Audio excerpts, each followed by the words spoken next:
நாங்களும் போறோம்னு. ஆனா உங்களையும் சேர்த்துதான்பா இழுத்துட்டு போறோம். ஒவ்வொரு வருஷமும் ஐபிஎல்ல இதானப்பா நடக்கும். குவாலிஃபை ஆகாத டீம்லாம் வேற யாராவது குவாலிஃபை ஆகிறதுக்கு நடுவுல ஏதாவது பண்றது. இந்த வருஷம் இதேதான்பா எங்க சிஎஸ்கேவும் கேகேஆருக்கு பண்ணிருச்சு. சிஎஸ்கே தானே வெளியில போயிடுச்சு. ஆனா அடுத்த வருஷத்துக்கு ரெடி ஆயிட்டு இருக்கும்போது கேகேஆர் சைக்கிளுக்கு நடுவுல ஒரு குச்சிய சொருகி அவங்கள கீழே தள்ளி விட்டுருச்சு. கேகேஆர் அப்பவே உடஞ்சு போச்சுப்பா. எப்போ 23-24 கோடி ரூபா வெங்கடேஷ் ஐயர் மேல போட்டு அப்புறம் அவனை வெளியில தள்ளி விட்டாங்க பாரு. அப்பவே ஆம்பா, ஒரு பிளேயருக்கு ஒரு சீசனுக்கு 24 கோடி செலவு பண்ணிட்டு அந்த பிளேயர் டீம்ல இருந்தே தூக்கி போடுற நிலைமைக்கு வந்துட்டான்னா உங்க டீம் என்ன நிலைமையில இருக்குன்னு சொல்ல இது போதும். இதுதான் கேகேஆருக்கு நடந்துச்சு. கேகேஆர் இந்த மேட்ச்ல 20 ஓவர்ல 179 ரன் போட்டாங்க. எங்க தோனி சார் ஜெயிக்க வச்சு கொடுத்துட்டாரு. ஆம்பா சொல்லலாம், சும்மா பேச்சு இருக்கும். ஒருத்தன் மேட்ச் ஜெயிக்க வைப்பானா மாட்டான்னு. ஆனா இந்த மேட்ச்ல அவர் ஜெயிக்க வச்சு கொடுத்தாரு. லாஸ்ட் ஓவர்ல 6 பால்க்கு 8 ரன் தேவை. தோனி சார் ஒரு அடி அடிச்சிட்டாரு. 43 வயசான தோனி இப்போவும் சிஎஸ்கேக்கு மேட்ச் ஜெயிக்க வைக்கிறாரு. ஆனா கடைசியா அடிச்ச ஷாட் கம்போஸ் தான், அதுதான் 4. அதனால தான் ஜெயிச்சோம். ஆனா சிஎஸ்கேக்கு இந்த மேட்ச் ஒரு அட்வான்டேஜ் தான். ஏன்னா தோனி சார் பினிஷ் பண்ணாரு. நிறைய புது பசங்க ஒரு நம்பிக்கை கொடுத்தாங்க. ஆரம்பம் ரொம்ப கேவலமா இருந்துச்சுப்பா சிஎஸ்கேக்கு. ஆயுஷ் மாத்ரேவும் கன்வேவும் 2 பேரும் 2 பால்ல 0-0க்கு அவுட் ஆக்கிட்டாங்க. அப்பதான் தோணுச்சு, ஐயோ இந்த மேட்ச் எங்கடா போக போகுது. 0ல உங்க 2 ஓபனர்ஸும் போயிட்டா. ஆனா இந்த வருஷம் சிஎஸ்கேவு சர்ப்ரைஸ் மேல சர்ப்ரைஸ் கொடுத்துட்டு இருக்கு. முதல்ல சர்ப்ரைஸ் எல்லாமே பழைய பிளேயர்ஸ் வச்சுக்கிறது, வயசான பிளேயர்ஸ். ரெண்டாவது சர்ப்ரைஸ் புது பிளேயர்ஸ்க்கு சான்ஸ் கொடுக்கிறது. அது மாதிரி ஒரு சான்ஸ் தான் இன்னைக்கு ஊர்வில் படேல்னு ஒருத்தனுக்கு கிடைச்சிச்சு. அவன் 11 பால்ல 31 அடிச்சு சிஎஸ்கேவா டேக் ஆஃப் பண்ண வச்சான். சிஎஸ்கேவோட யங் பசங்க இப்போ பெட்டர் ஆயிட்டாங்க. ஏன்னா அவங்க கிட்ட ஆயுஷ் மாத்ரே இருக்கான். அவன் போன மேட்சஸ்ல ரன் அடிச்சிருக்கான். அவங்க கிட்ட ஊர்வில் படேல் இருக்கான். அவன் இந்த மேட்ச்ல அவனோட பொட்டன்ஷியலை காட்டியிருக்கான். அவங்க கிட்ட பிரவிஸ் இருக்கான். அவன் 25 பால்ல 52 அடிச்சு அவன் எந்த மாதிரி ஒரு பிளேயர் காட்டியிருக்கான். இவங்க எல்லாரையும் வச்சு சிஎஸ்கே அடுத்த வருஷத்துக்கு தோனி சார் தலைமையில ரெடி ஆகிட்டு இருக்கு. தோனி சார் அவர் தான் இன்னைக்கு 100வது தடவை ஐபிஎல்ல நாட் அவுட். அப்பனா ஐபிஎல் ஹிஸ்டரியில நாட் அவுட் பிளேயர்ஸ் லிஸ்ட் எடுத்தா தோனியை விட யாருமே இல்ல. நம்பர் 2ல ஜடேஜா, நம்பர் 1ல தோனி, 3ல பொலாட்டாமா. 18 வருஷம் கழிச்சும் தோனி இப்போவும் சிஎஸ்கேவா ஜெயிக்க வைக்கிறாரு. 2 விக்கெட் டிஃபரன்ஸ்ல மேட்ச ஜெயிச்சோம். ஏன்னா துபே சார் அவுட் ஆகிட்டாரு. ஆனா துபேவோட ரோல் ரொம்ப முக்கியம்பா. 40 பால்ல துபே அடிச்ச 45 ரன் அது மேட்ச ஜெயிக்க வைக்கதா இருந்துச்சு. ஆனா தோனி சார் லாஸ்ட்ல நின்னு ஒரு அடி அடிச்சு கிரீஸ்ல இருந்தாரு பாரு, அது முக்கியம்னு நினைக்கிறேன். ஏன்னா 2 விக்கெட் தான் இருந்துச்சு. 6 பால்க்கு 8 ரன்னுக்கு வேற யாராவது இருந்தாங்கன்னா மேட்சும் கஷ்டமா ஆகியிருக்கலாம். ஆனா ஆகல. மேட்ச் பஸ்ல இன்னைக்கு சிஎஸ்கேவு சந்தோஷமாகிடுச்சு. எதுக்கு சந்தோஷம்னா இன்னைக்கு தைரியமா பவுலிங் போட்டாங்க, தைரியமா பேட்டிங் பண்ணாங்க, கொஞ்சம் பெட்டர் பொசிஷன்ல இருந்தாங்க. ஆனா பவர் பிளேல சிஎஸ்கேவு இன்னைக்கு தீர்ந்து போச்சு. பவர் பிளேய பார்த்தா ரொம்ப மொக்க பெர்ஃபார்மன்ஸ். மேட்ச தோக்க போறோம்னு நினைச்சோம். அவங்க முதல்ல 5 விக்கெட் விழுந்துச்சு.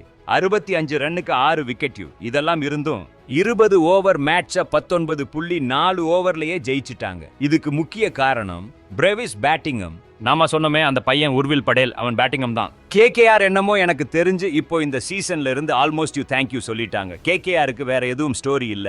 அஜிங்கியா ரஹானே தலைமையில கேகேஆர் இந்த வருஷம் தேடிட்டே இருந்தாங்க. குவிண்டன் டி காக்கா இல்ல குர்பாஸா யாரு பெஸ்ட் அவங்க கன்ஃபியூஸ்ல இருந்தாங்கப்பா பாவம். மொயின் அலியா, நரைனா யாரு பெஸ்ட்? ஆங்கிரிஷ் ரகுவன்ஷியா மேல அடிக்க விடலாமா இல்ல கீழே அடிக்க விடலாமா? வெங்கடேஷ் ஐயரை வச்சுக்கலாமா இல்ல வெளியில தூக்கி போடலாமா? ரசல்யூ கொஞ்சம் மேட்ச்ல மேசிவ் காட்டுவாரு, கொஞ்சம் மேட்ச்ல மொக்க போடுவாரு. ரிங்கு சிங்யூ கொஞ்சம் நடப்பாரு, கொஞ்சம் நடக்க மாட்டாரு. ரமன்தீப்க்கு என்ன ஆச்சு இந்த வருஷம்னு தெரியல.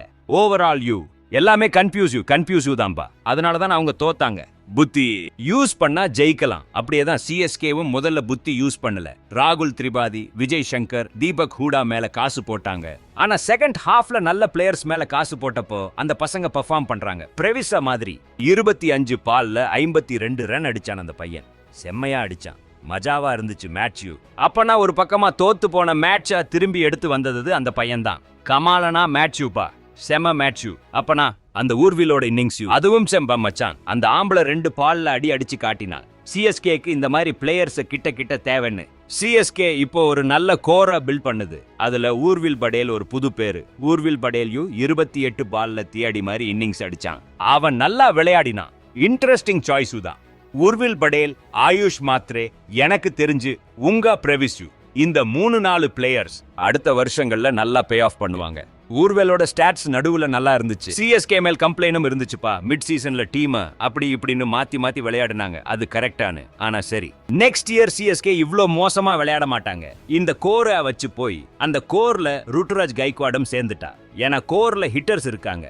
ஆயுஷ் மாத்ரே வேகம் மாதிரி விளையாடுறான். ருதுராஜ் கிளாஸ் பிளேயரு, உர்வில் படேல் வேக பிளேயரு, பிரவிஸ் வேக பிளேயரு, சிவம் துபே ஆல்ரெடி இருக்கான். சோ எனக்கு தோணுது இது கமாலான பேட்டிங்.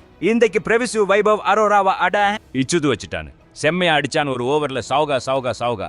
சோ எனக்கு தோணுது அது கமல். பிரவிஸ் வந்தப்ப இருந்து சிஎஸ்கேவோட மிடில் ஆர்டரு அது பெட்டரா தெரியுது. 25க்கு 42, 26க்கு 32, 25க்கு 52. ஒரு தடவை போகலன்னா LBW கொடுத்துட்டாங்க. அது அவன் அவுட்டு கிடையாது. அதுவும் ஒரு முக்கியமான டெசிஷன் தான். இதெல்லாம் தான் சிஎஸ்கேக்கு. சிஎஸ்கே இப்ப கொஞ்சம் கொஞ்சமா பெட்டர் ஆகுது.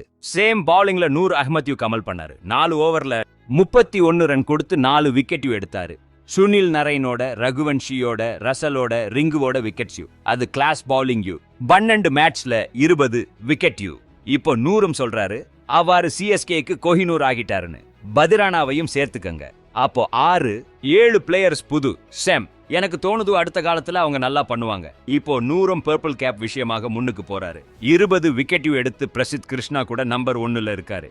Hazlewood number 2, Boult number 3, Arshdeep number 4. இதுதான் அவங்க ஸ்டோரி.